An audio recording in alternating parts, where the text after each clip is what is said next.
So hi at welcome muli dito sa ating channel. Eto na mga tol, One Piece Chapter 1115 spoiler. Syempre bago tayo magsimula, huwag kalimutan mag-subscribe at ilike ang video ito bilang suporta sa ating channel. So One Piece Chapter 1115 at ang title nga nito ay Fragments of Continents. At alam na nga natin base sa naunang spoiler kung bakit eto nga ang title ng chapter na to. Anyway, sa cover story naman nagpapatuloy nga ang kwento ng pilgrimage ni Yamato, kung saan meron nga raw siyang bento mula kay Hiyori at Otoku. At talagang nakangiti nga raw yang si Yamato habang hinahanda ng dalawa yung bento niya para sa gagawin niyang paglalakbay dyan sa Wano Kuni. At yun nagsimula nga ang chapter kung saan makikita natin ang mga reaksyon ng iba't ibang tao sa mundo sa mga sinabi ni Dr. Vegapunk. At kung maaalala nyo, ikwento niya nga ang Ancient Kingdom at si Joy Boy, kung saan ang lalaking araw na yun ang siyang naging pinakaunang pirata. Ipapakita nga raw ang mga tao sa Wano Kuni sa may Jolly Roger ng mga Straw Hat. Nakikinig nga ang mga ito sa mensahe ni Dr. Vegapunk at makikita nga rin daw natin si Momonosuke, si Kinemon, si Otama at si Shinobu habang kumakain ang mga ito ng dango. Sinabi nga ni Momonosuke na si Joy Boy daw pala ay isang pirata na gaya kay Luffy, habang si Kinemon naman parang nagtaka na kilala nga ni Momonosuke ang pangalan na yon. So ewan ko nga kung bakit parang hindi pamilyar si Kinemon sa pangalang Joy Boy, dahil kung matatandaan nyo sa Wano matapos matalo ni Luffy si Kaido, ang kilala nga ng mga taong nakatalo kay Kaido nagngangalang Joy Boy. So basically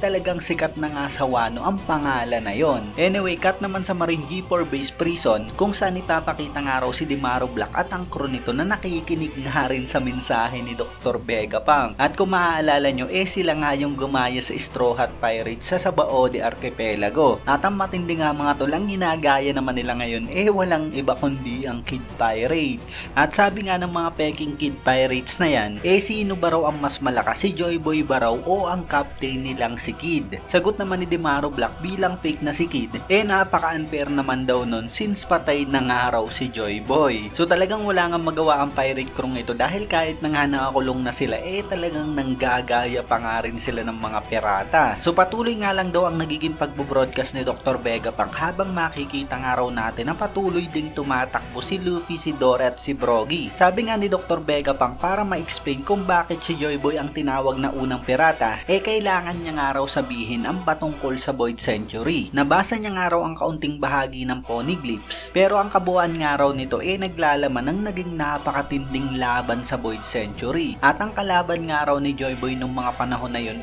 walang iba kundi ang current world government. So napaka-importante nga nito dahil sa malalaman na nga ng mga tao ang totoo at kung ano ba ang kaugnayan ng world government sa mga nangyari sa Void Century. So habang sinasabi nga raw yan ni Dr. Vegapunk, talagang galit na nga si Warkery. At by the way, hindi ko nasabi, patuloy pa nga rin daw nitong hinahabol sila Luffy. Cut naman sa isang laboratory kung saan naglalakad nga raw sa loob si St. Marcus Mars. Gumagamit nga siya ng napakatinding Conqueror Sake at sa pagdaan niya nga talagang nawawala ng malay ang napakaraming mga Denden Mushi. Nagpatuloy naman ang kwento ni Dr. Vegapunk at para maging precise nga raw ang naging kalaban ni Joy Boy ang Alliance Army ng 20 Kingdom na later on nga siyang naging world government. Kaya si Joy Boy nga raw at ang grupo nito talagang napakalakas para kailanganin ng ganong pwersa para lamang labanan nito. So yun, confirmation nga lang din ito na hindi nga nag-iisang lumaban si Joy Boy sa Alliance ng 20 Kingdoms dati. Alliance Army nga ng 20 Nation yung kinalaban nila at talagang sinabi mismo ni Dr. Vegapunk na ganon kalakas sila Joy Boy para kailanganin nga ang napakatinding pwersa na yon. So habang sinasabi nga raw yan ni Dr. Vegapunk makikita nga raw natin si Joy Boy sa kanyang Nika form at talagang katulad nga ito ng Gear 5 syempre ni Luffy. Nilalabanan nga raw dyan ni Joy Boy ang mga hari, pero unfortunately mga silhouette nga ang makikita natin sa panel na yan. So hindi pa nga natin makikita si Joy Boy at hindi pa nga natin malalaman kung kamukha ba siya ni Luffy. So nagpatuloy nga lang daw sa pagkukwento si Dr. Vegapunk at dahil wala pa nga raw siyang impormasyon kung ano ba yung pinag-ugatan ng laban na yon, masasabi niya nga lang daw na maaring yun nga raw ay clash ng dalawang magkaibang idea at talagang hindi niya nga raw masasabi kung anong side ba raw ang good o evil. So ano nga kaya ang dahilan at pinagmulan ng naging laban sa Void Century? Sukat naman sa Sue Island at makikita nga raw natin ang mga minks. Si Carrot nga raw iba na ang outfit habang si Wanda naman nakadamit na nga ng pang musketeer. Nakikinig nga raw sila sa mensahe ni Dr. Vegapunk at nakanote na pati nga rin daw si Sunisha nakikinig din sa mensahe. At At dagdag pa nga ni Dr. Vegapunk, ang bansa kung saan ipinanganak si Joy Boy talagang hindi mo aakalaing nag-exist 900 years ago. Ang mga weapon nga raw na nag-exist sa century na yun talagang ginawa na talagang hindi kayang gayahin kahit na ang teknolohiya nila ngayon. Kahit siya nga raw talagang hindi magawa, kaya talagang napaka-genius nun. At yun nga raw mismo ang problema nila. So napaka-humble pa nga dyan ni Dr. Vegapunk, pero yung Mother Flame nga nagawa niya na siguradong isa nga sa mga teknolohiyang nagawa sa Void Century. Kaya ganun nga siguradong may kulang sa Mother Flame at alam natin na napaka-perfectionist nga ni Dr. Vegapunk. At kung maalala nyo yung artificial devil fruit nga ni Momonosuke na ginawa ni Dr. Vegapunk, tinawag niya ang failure dahil sa iba nga lang ang kulay nito. Kaya maaring hindi nga talaga perfecto ang Mother Flame, pero siguradong napakalapit na nga nito sa ganung teknolohiya na nag-exist 900 years ago. So anyway, cut naman sa Foxy Pirates at nakikinig nga rin sila sa mensahe ni Dr. Vegapunk. Nakasakay na nga lang daw sila sa maliit na bangka at talagang wala na nga raw ang ibang mga crew ni Foxy. Ang kasama niya na nga lang si Porsche at Hamburg at lahat nga sila naka-bandage at sugatan. Sabi nga ni Foxy ano ba raw ang pinagsasabi ng peanut head na si Vegapunk? At sabi naman ni Porsche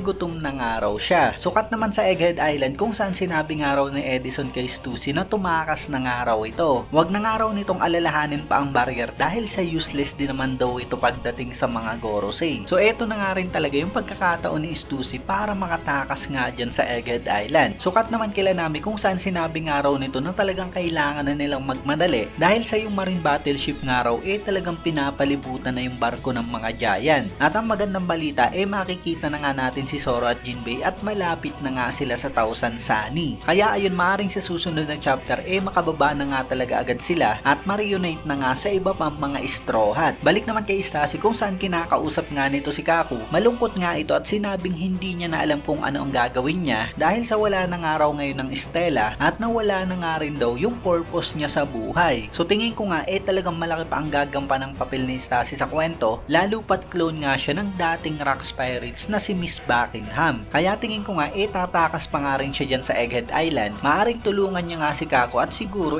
pati na nga rin si Rob Lucci. At alam naman natin na wala na rin naman silang babalikan pa sa world government. Anyway, eto naman ang matinding nangyayari sa baba. Nakawala nga raw si Saint Venus sa mga giant at sa ginawang pag-atake ni Bonnie. Agad naman daw hinila ni Frankie palayo si Bonnie para maiiwas ito sa ginawang pag-atake ng Gorosei. At sa isang slash nga lang daw nagawang maputol ni Saint Venus ang figurehead ng barko ng mga giant. Galit na galit nga ang Gorosei kay Dr. Vegapunk at sa mga sinasabi nito at pati na nga rin sa lahat ng mga nabubuhay na nandyan sa isla. At mula nga dyan bigla na nga lang daw tumalon pataas ang Gorosei at sa isang napakatinding double spread hinati nga raw nito yung mga ulap sa ilalim ng Punk Records. At dahil nga raw dun yung mga Seraphim at mga Cypherpole agent nagawa ngang makalaya. So ayun, talagang matindi nga ang ipinapakita ng Gorosei na si Saint Venus dito sa Egghead Island. Nasa command nga ng mga Gorosei ang mga Seraphim kaya mukhang magiging problema pa nga ito ng mga Straw Hat bago sila makatakas. So kahit na nga ganun hindi nga naapektuhan at nagpatuloy pa nga rin ang broadcast ni Dr. Vegapunk. Sinabi nga ni Dr. Vegapunk na ang Void Century nga raw ay nagtapos dahil sa pagkatalo ni Joy Boy. Pero dahil nga raw sa pagkatalo nito, yung laban nga raw nag-iwan ng hindi na kaya pang i-repair na damage sa buong mundo. Yung pagpunta nila isla to isla yun na nga raw yung mundo nila sa ngayon. Yung paglalayag pa nga lang daw talagang napakahirap na at yung mga population nga raw nananatili na lamang sa sariling kultura nila. Habang sinasabi nga yun ni Dr. Vegapunk ipinapakitang muli ang reaksyon ng iba't ibang mga tao. Ipapakita nga raw ang Shimotsuki Village. Si Koshiro na nakikinig nga kay Dr. Vegapunk habang nagte-training nga ang mga bata. So nagpatuloy nga si Dr. Vegapunk at sinabi niyang common sense na nga lang daw sa kanila yun ngayon, pero hindi nga raw ganun ang mundo 900 years ago. Meron nga raw maraming kontinente ang nag-exist matagal na panahon na, pero dahil nga raw sa catastrophe sa climate change na nangyari sa Void Century talagang lumubog nga raw ang buong mundo dahil sa pagtaas ng 200 metro ng seawater. At yung mga natitirahan nga raw nila ngayon fragments na lamang ng mga continents na nag-exist sa Void Century. Yung mundo nga raw 1,000 years ago talagang lumubog na sa ilalim ng tubig at talagang hindi na nga raw ito makikita ngayon. At habang sinasabi nga raw yan ni Dr. Vegapunk ipapakita nga raw yung mga ruins ng cities na lumubog na sa kailaliman ng tubig. So talagang parang similar nga sa mga kwento sa tunay na buhay ang sinasabi nitong si Dr. Vegapunk. Gaya na nga lang lang ng mga kwento sa Lost City Atlantis. Kaya I assume na yung Ancient Kingdom na pinagmulan mismo ni Joy Boy talagang nalubog na nga talaga sa tubig. Siguradong napakaraming ang mga civilization ang nawala dahil sa pagtaas na yan ng tubig. Kaya rin siguro talagang konti na lang yung mga nakakaalam sa mga nangyari sa Void Century. So eto na naman nga at may reaksyon na naman ang buong mundo sa mga sinabing niya ni Dr. Vegapunk. Ipapakita nga ang Revolutionary Army, si Sabo, si Dragon at si Ivankov sa Kamabaka Kingdom, si Nojiko at Gensu sa Kokoyashi Village. Sa Sakura Kingdom, si Dalton at Koreha. Tumawa si Koreha at sinabing talagang marami pang araw interesanting bagay sa mundong ito at marami pang ibang mga karakter ang ipinakita dahil sa mga sinabing niya ni Dr. Vegapunk. So nagpatuloy nga ang mensahe ni Dr. Vegapunk at nagtanong nga siya kung bakit nga kaya talaga tumaas ang sea level sa century na yon. Unang araw nag-assume siya na dahil nga raw ito sa natural disaster, pero dahil nga sa mga research niya imposible nga raw na magkaroon ng ganong katinding pagbabago sa buong mundo sa loob lamang ng 100 years. Kaya ang conclusion niya nga raw, ang calamity na yun isang man-made. So obviously ang may kagagawan nga nito walang iba kundi si Im-sama. Pero talagang sobra naman yung nangyari sa mundo dahil sobrang taas naman ng 200 meters na pagtaas ng tubig. At talagang buong mundo nga nadamay dahil sa conflict ng Ancient Kingdom at ng 20 allied kingdoms. So ipinakita nga raw si Big News Morgan na sabi niya nga na unbelievable at talagang hindi nga makapaniwala si Morgan sa mga sinasabing niya ni Dr. Vegapunk. At tinakpan na nga lang daw ni Bibi ang bunganga nito at nagpatuloy nga silang makinig kay Dr. Vegapunk. Dagdag pa nga ni Dr. Vegapunk, nakadetect siya ng pagtaas ng tubig sa buong mundo nung nakaraang araw. Kaya ang rason nga raw at ang identity walang iba kundi ang mga ancient weapon. At ipapakita nga raw na talagang biglang-bigla ang mga Gorosei sa mga sinabing niya ni Dr. Vegapunk. Dagdag pa nito, ang mga ancient weapon nga raw na pinalubog ang buong mundo 800 years ago talagang nag-e-exist pa nga rin daw sa ngayon at naghihintay nga raw muli ang mga ito ng araw para magamit muli sila. At kasabay nga niyan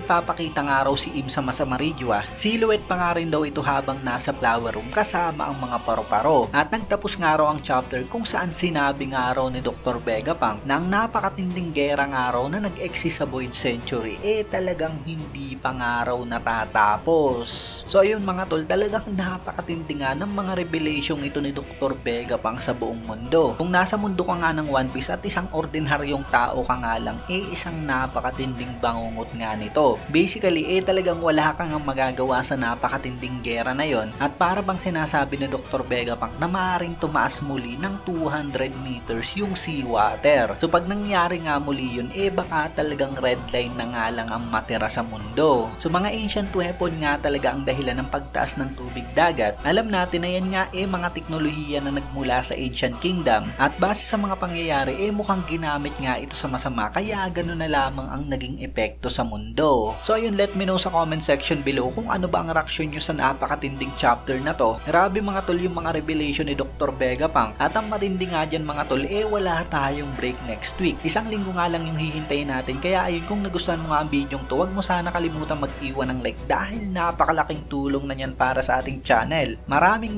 salamat sa inyong panunod at mag-iingat kayo palagi. Bagang!